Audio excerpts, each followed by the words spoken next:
magacaygu waa Dr. Maxamed Cabdilaahi Ibrahim. magacaygu waa Dr. Sayna Muuse Jaamac. magacaygu waa Dr. Maxamed Cabdilaahi Bixi. magacaygu waa Dr. Fatima Maxamed Ismaaciil.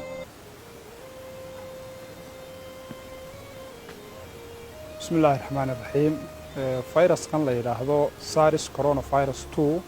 oo keena cudurkan hadda dunida ku faafay ilaa haddana ku fidaya ilaa COVID-19 waxa uu ka tirsan yahay bah ballaaran oo la yiraahdo coronaviruses laguna yaqaano inay ku dhacaan xoolaha ama xayawaanka qaarkood in muddo runtii la yaqaanay laakiin waxa dhacda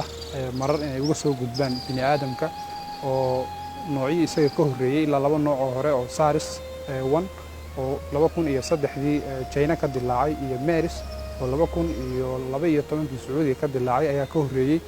waxa loo maleynayaa fayrasyada sida caadiga xayawaanka ay ku dhacaan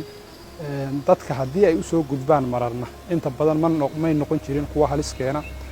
laakiin mararba waxa dhacda theoretically in uu fayrasku marka uu dadka uu jirkooda soo galo uu hidabadasho kadibna uu isku bedelo nooc halis badan si aadana ugu faafa dadka fayraskani waxa uu dadka kaga dhacaa neef mareenka ilaa hadda inta loo yahay waxyaabaha uu ku fidana waxa kamid ah neefsiga oo dadku inay isku soo jirsadaan masaafo ay neeftoodu iska gaari karto oo mitir iyo bad wixii ka yar ah amaba in ay taabashada oo qofkii caafimaadka qabay inuu taabto meel ay soo gaareen ama meel ku sarowday qof xanuunka qaba kadibna uu wajigiisa uu taabto garan afkiisa iyo sankiisa sidaas ayaa uu ku gudbaa oo uu ku faafo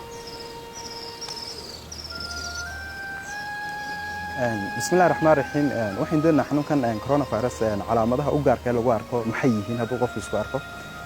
qofku wuxuu isku arkaya 99% kamid dadka adduunka inay isku arkaan xumad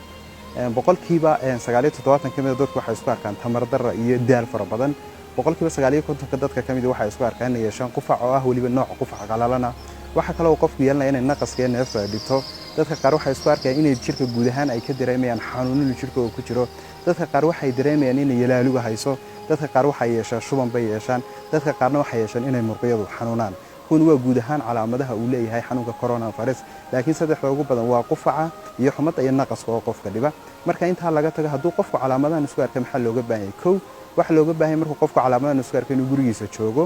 laba inuu iska ilaaliyo inuu macaamil u dhexmara isaga iyo ehelka uu guriga kugula nool yahay saddex inuu ku noolaado qol kamid ah gurigiisa oo waasica daaqaduhuna ay u furan yihiin oo hawo fiican leh qofku inuu ku dadaalo inuu nadaafada guud ahaan ee jirkiisa uu ka shaqeeyo inuu qofku sidoo kale ku dadaalo inuu qamcihiisa uu u meedho sida fiyo dhowr kale ee caafimaad ku jira qamca dhaqashada caalamka ee la isla yaqaan dawada ah waxa kale loo baahan yahay qofku haddii uu xanuunka calaamadiisa isku arko inuu afka xidho si dadka kale aanu ugu faafin waxa muhiim ah qofku hadduu adeeg xaafadii reerka uga baado in cidda adeega u fidinaysa iyaduna afka xidhanaysa isku jira masaafo 1 mitir ilaa iyo 2 mitir qofku hadduu baahdo inuu suuliga ama kijada uu hawl ka soo qabsado waa inaanu taaban ashyaada ay dadka kale ee guriga jooga ay isticmaalayaan hadduu dahaaro u baahan yahayna waa inuu shay gooniya uu ku dahaaro qaataa waxa muhiim ah qofku hadduu calaamadahan isku arko in soo ugu dhaqsiyaha badan uu la xiriiro nambarka ay wasaaradda caafimaadka u diyaariso oo ah 988 haddii uu qofku 988 ka ay dhici weydo in looga soo jawaabo waxa muhiim ah in qofka guriga la jooga uu soo sheego shaqaalaha caafimaadka ee jooga goobta loogu talagalay si shaqaalaha caafimaadka u yimaadaan haddii ay dhici weydo in qofku cid ay la joogto waxa muhiim ah qofka oo af xidhan oo maxaan ku dhahdaa gaari ka haysto oo taga goobta ugu dhow haddii aanu gaari lahayna isaga iyo dirawalku inay labadooduba iyagoo af xidhan ay tagaan goobta lagu daweynayo dadka xanuunkan qaba marka inta laga tago waxa kale oo muhiim ah in qofku marka xanuunkan ay ku dhaco uu ogaado haddii naqasku dhibayo in meesha ugu muhiimsan ee uu raadsanaya ay tahay goob ay oxygen taalo oo waliba ah goobaha gaarka ah ee loogu talagalay in xanuunkan lagu daweeyo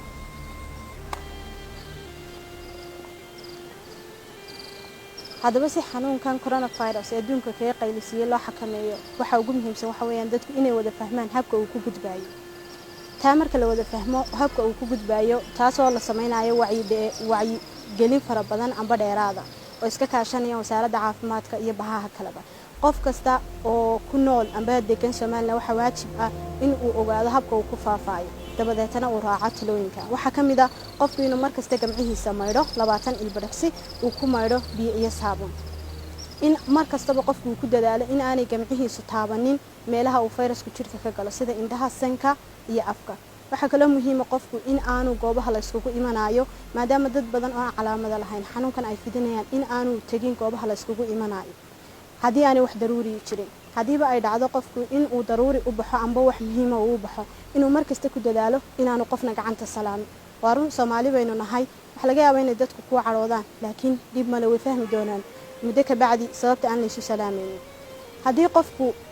abay daruuri noqoto inuu baxsan soo sheegna waxa muhiim ah in uu ka fogaado mitir ilaa 2 mitir inta u dhaxaysa dadka hadduu arko qof qufacaaya amba hindisayaan inuu ka fogaado taas waa qof kasta fariinta ay tahay muhiim waxa kale muhiim ah fariin ay tahay inay qaadaan bahda caafimaadka taasoo ah dhakhtar kasta neers kasta iyo qof kasta bahda caafimaadka inuu wacyigelin sameeyo dadkana uu gaarsiiyo fariimaha ay sameeyaan waxa kale muhiim ah marar badan dadku inaanay goobaha la iskugu imanayo ka waantoobin inay tagaan taasoo loo baahan yahay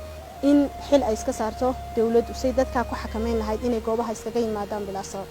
waxa kale muhiim ah qofku haddii uu la nool yahay family-giisa qof calaamadaha hargabka oo kale amba xanuunka laga helay ambaba loo maleynayo inuu xanuunka kani uu hayo sidoo qofkaasi iskaga ilaalin lahaa sidoo inoo soo sheegay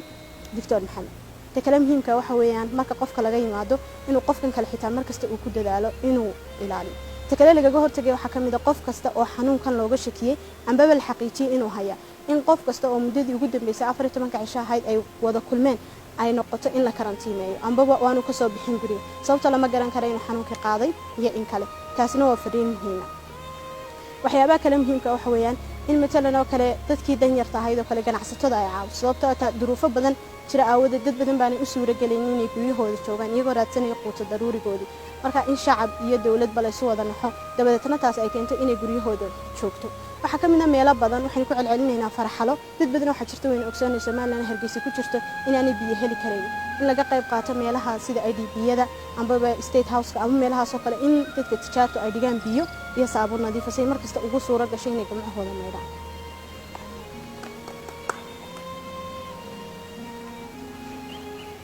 si aynu uga hortagno in xanuunka uu ku faafo bulshada waxaanu u baahanahay inaan markiiba aynu helno kiisaska ugu horeeya ee la soo xaqiijiyay COVID-19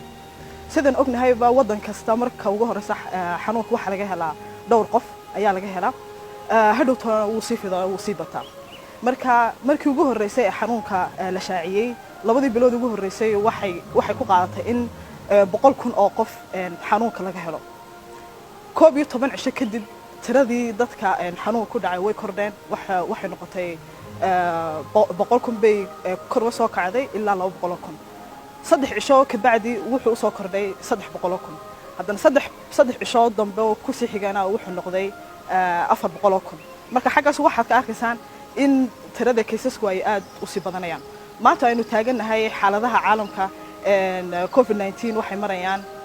in ka badan 540,000 oo kiis ayay marayaan haddaba sidee baanu ilaalin karnaa in xanuunka uu ku fido bulshada waxaynu u baahanahay inaynu raacno procedure-ka la yiraahdo 40 oo ah track trace test and treat oo macnaheedu tahay in case-ka la helo kadib case-kaasna la taragareeyo dadkii la tacaamulay ku xeersana hadduu yahay family-giisa hadday tahay meelihii uu soo maray in la soo qabto dadkaas oo dhan dabeetana iyagana dib loo baaro dhiigooda oo laga eego haddii qofkaasi xanuunku qaadsiiyo in kale intaas kadib waxaynu doonaynaa markaa dadka ku xanuunsada xanuunkan ama u baahda adeeg caafimaad oo dheeraad ah in iyagana markiiba la treat gareeyo ama la daaweeyo oo hospitaalkii lagu hayo markaas aynu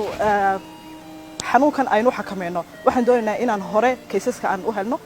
hore aynu uga jawaabno oo falcelin markiiba aynu sameeyno oo kiisaskii iyo kontaagiyadooda aanu helno waxaanu doonaynaa inaynu hore aynu dadka aynu ka shaksanahay aan contain gareyno ama aynu quarantine gareyno si aynu u joojino in virusku uu ku fido dadka kale haddaba waxaa jira inaynu ka barano wadamada qaar qaabka ay u xakameeyeen xanuunka oo ay ka mid tahay inay xidheen xuduudihii iyo meelihii wadanka laga soo gelayay wadamada qaar sida wadanka Czech Republic waxay isticmaaleen in dadka oo dhan ay isticmaalaan face mask inay maxay isticmaalaan marka face mask qasab maaha inuu noqdo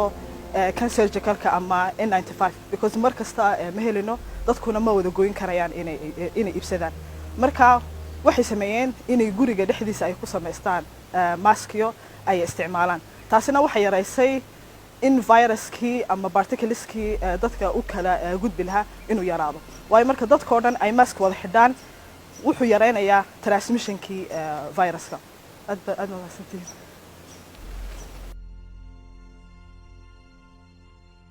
xanuunkan covid-19 ilaa hadda dawo rasmiya looma hayo tallaalna looma hayo meesha uu qofka kaga dhacayaana waa habdhiska neefsiga oo haddii uu faylgarowdo ay ka mid tahay meelaha ay adag tahay qofka in la daweeyo runtii waddankeenana aynaan haynin qalabkii neefsiga iyo waxyaabihii qofka lagu badbaadin lahaa marka ma doonayo inaan cabsi abuuro laakiin sida keliya ee lagaga hortegi karaa waxa weeyaan in la raaco tallaabooyinka ka hortagga ee heer bulsho marka qofku waa inuu u hoggaansamo talooyinka caafimaadka iyo wasaaradda caafimaadka fariinta aan gudbinaya waxa weeyaan maadaama aynu ognahay waddankeena iyo xaaladiisa caafimaad waxa ugu yar aynu ku xakameyn karna xanuunkan waxa weeyaan in qof walba mas'uuliyad uu dareemo dabadeetna mas'uuliyadda uu saaro mas'uuliyadda ugu muhiimsan ee qofkan waqtigan saari karaan waxa weeyaan waa in uu maqlo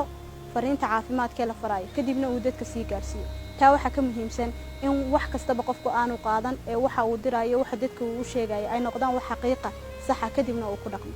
fadlan gurigiina jooga inta aad awoodaan haddii aydan awoodin oo ay soo baxdo duruufi keento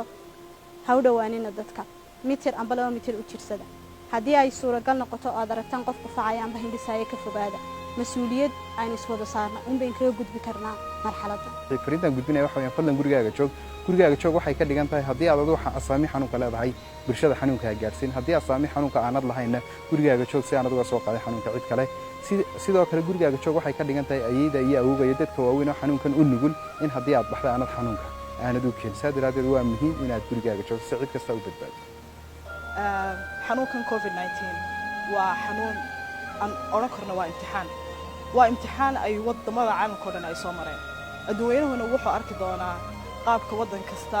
bulshadiisa iyo dawladdiisuba ay uga wada guulaysan lahaayeen marka dhammaanteenba aanu iska can qabanno si aynu xanuunkan aanu ka guulaysanno